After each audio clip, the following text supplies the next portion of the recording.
Na mtazamaji, hatimaye kinara wa muungano wa Azimio la Umoja wa Kenya, Mheshimiwa Baba Raila Odinga amezungumzia kuhusu mgomo wa madaktari ambao umekuwa ukiendelea hapa nchini Kenya kwa karibia mwezi mmoja sasa hivi. Na mtazamaji wangu, bila kupoteza muda wako sana, nataka kwanza nikupe nafasi utazame vile ama usikilize vile Raila Odinga amezungumza kuhusu mgomo wa madaktari hapa nchini Kenya. Unafahamu kwamba kuna watu ambao walikuwa wanasema kwamba mbona Raila Odinga amenyamaza, mbona Raila Odinga azungumzii kuhusu mgomo wa madaktari, mbona Raila Odinga azungumzii kuhusu hii, mbona Raila Odinga pengine ako na William Samoei Ruto, pengine wamefanya handshake, hataki kuexpose serikali yake.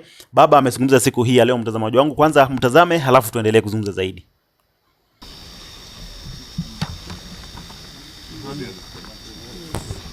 Okay, ladies and gentlemen of the press, this one is not about the ODM. This is about the doctor strike. We have reviewed the fact that members of the 7,000 strong Kenya Medical Practitioners, Pharmacists and Dentists Union have been on strike since March 13th to demand better pay, and the strike has disrupted healthcare in the country's 57 public hospitals. We are of the view that the situation is moving from bad to worse, and soon we will have a full-blown crisis in which all health workers will down their tools. Already, clinical officers have joined. I therefore have a personal appeal to both the government and the doctors.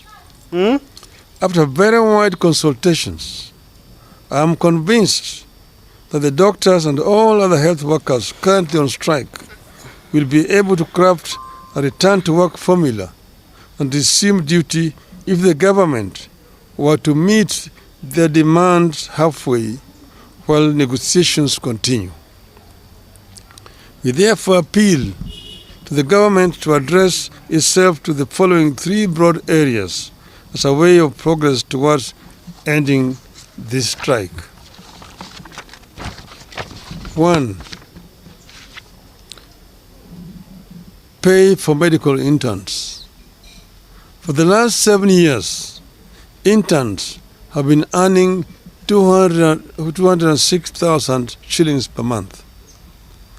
These are actually the doctors running level 4 and many other public hospitals. There is no way an employer can reduce the salaries of employees midstream.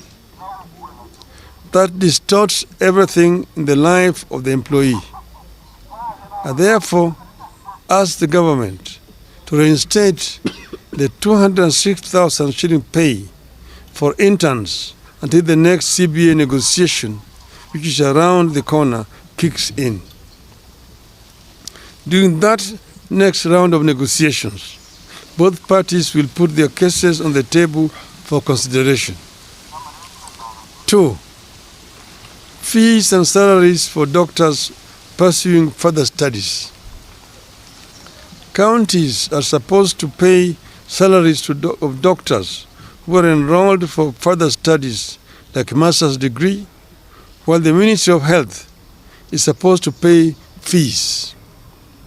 My understanding is that while counties have kept their side of the arrangement, the Ministry of Health has failed to do so since 2018. As a result, a number of doctors cannot complete their studies and graduate because of fees owed. And as they retake courses, counties have stopped their salaries because those doctors have overstayed in the college. I urge the Ministry of Health to immediately engage the doctors and their learning institutions with a view to clearing the fee balances and enable the doctors to complete their studies. The ministry must also engage counties to resolve the issue of pay for doctors who have overstayed in the college through mistakes not of their own making.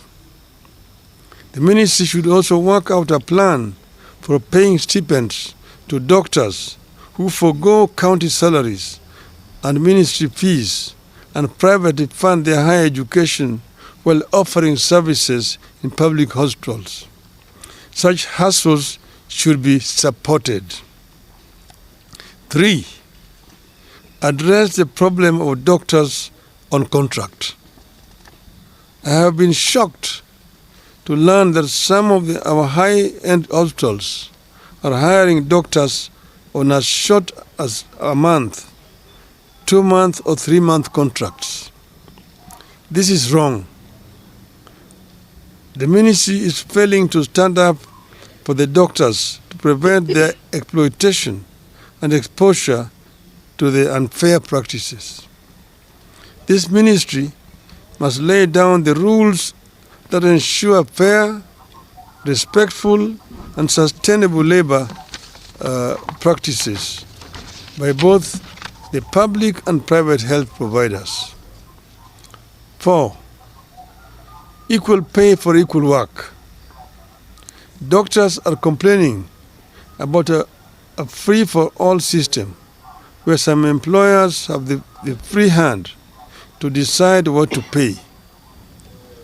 The result has been a very unequal system where doctors hired to do the same job experience huge variation in salaries. The medical profession is too important to be managed so casually. The ministry must intervene for the doctors. 5. And procedural termination of services. I have terminated contracts of the doctors for one reason or another to reconsider their actions and engage the doctors. The counties that have done so or are in the process of doing so know themselves. I request them to reconsider their steps.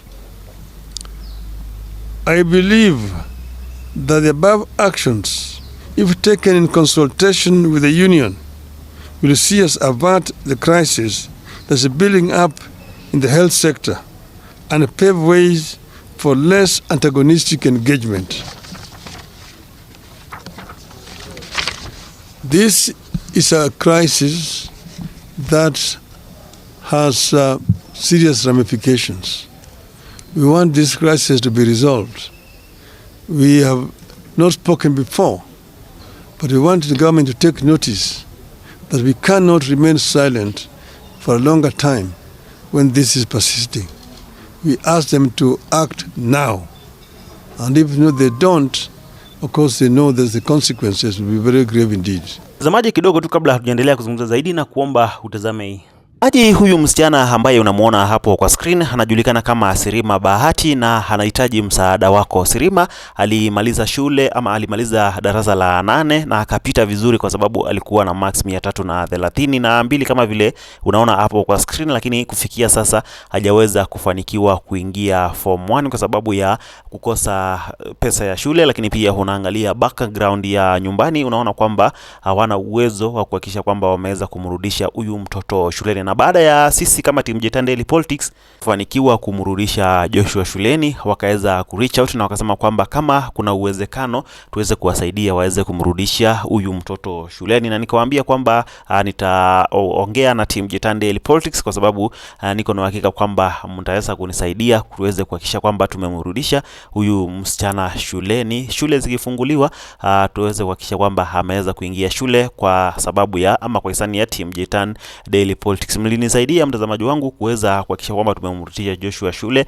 pamoja na kuweza kuwajengea nyumba, lakini pia sasa hivi nawaomba tuweze kusaidia huyu msichana ambaye anajulikana kama Sirima Bahati, kwa sababu ukiangalia tu mtazamaji wangu huwa amepita vizuri kwa sababu alikuwa na max 332 na niko na uhakika kwamba tukifanikiwa kufanya challenge ya 100 tutaweza kufanikiwa kuweza kumlipia school fees huyu msichana aweze kusoma bila matatizo yote. Sasa hivi tumeweza ku-raise zaidi ya shilingi 10,000 na target yetu ni 50,000. Niko na uhakika kwamba baada shule zifunguliwe tutakuwa tumeweza kufanikiwa kuweza kumfikisha ile target ya 50,000. Tuweza kuhakikisha kwamba tumemrudisha kumrudisha huyu msichana shuleni, na Mwenyezi Mungu atazidi kukubariki tena zaidi Team Jitan Daily Politics kwa kuendelea kusaidia watu ambao hawajiwezi. Nilikwambia kwamba ni jambo nzuri tena zaidi kuhakikisha kwamba umemsaidia mtu ambaye hajiwezi, kwa sababu Mwenyezi Mungu anazidi kukubariki tena zaidi, lakini pia na kukuongezea tena zaidi. Kwa hivyo kwa kile ambacho unaweza ukapata, si lazima iwe 100, unaweza ukafanya challenge ya chochote ambacho uko nacho, na naamini kwamba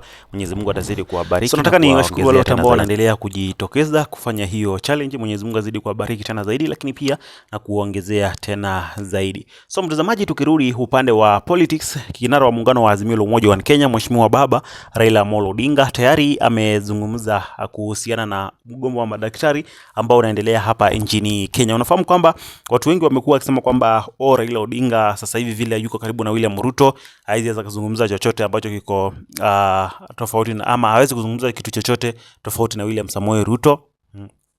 Raila Odinga sasa hivi amenyamazishwa na William Ruto, hawezi akaongelelea mambo ambayo yanaendelea kutokea hapa nchini Kenya na mambo mengi ambayo Wakenya wamekuwa wakizungumza. Wengi wanasema kwamba Raila Odinga tayari amefanya handshake na William Ruto. Raila Odinga tayari akiwa vile William Ruto anaendelea kumpigia kampeni ya Africa Union, haizi expose serikali yake. Lakini siku hii ya leo Raila Odinga amezungumzia kuhusu madaktari ambao wanagoma hapa nchini Kenya. Unafahamu kwamba ni siku zaidi ya 30, karibia, hata kama haijafika 30 lakini imekaribia 30 madaktari wakiwa wamegoma. Lakini William Samoei Ruto juzi wakati amezungumza akasema kwamba serikali haina pesa, kwa hivyo hakuna vile ataweza kufanya. Kwa hivyo madaktari akawaomba waweze kurudi kazi, waendelee na kazi. Lakini mtazamaji wangu, serikali ambayo inasema haina pesa inazidi kuchukua loan, lakini pia taxes zinazidi kuongezewa kila siku. So unaweza ukajiuliza, kama hauna pesa, basi hii loan inachukuliwa ya nini? Hii pesa ambayo unachukata wa Kenya tax ni ya nini? In fact hata leo nimeona pia mabishops na referent wamefikiwa. Pia wao wameongezewa, sijui kuna kitu nimeona imeongezewa kutoka 15,000 mpaka 150,000 kama sijakosea. Nimeona kitu kama hiyo. So hiyo pesa yote ambayo unaongezea tax na kuongeza vitu na pesa ambayo unachukua loan inaenda wapi? Madaktari hawalipwi, lakini State House tunapata kwamba kuna mwafuli wa milioni 3, kuna saa ya milioni 700,000 smartwatch.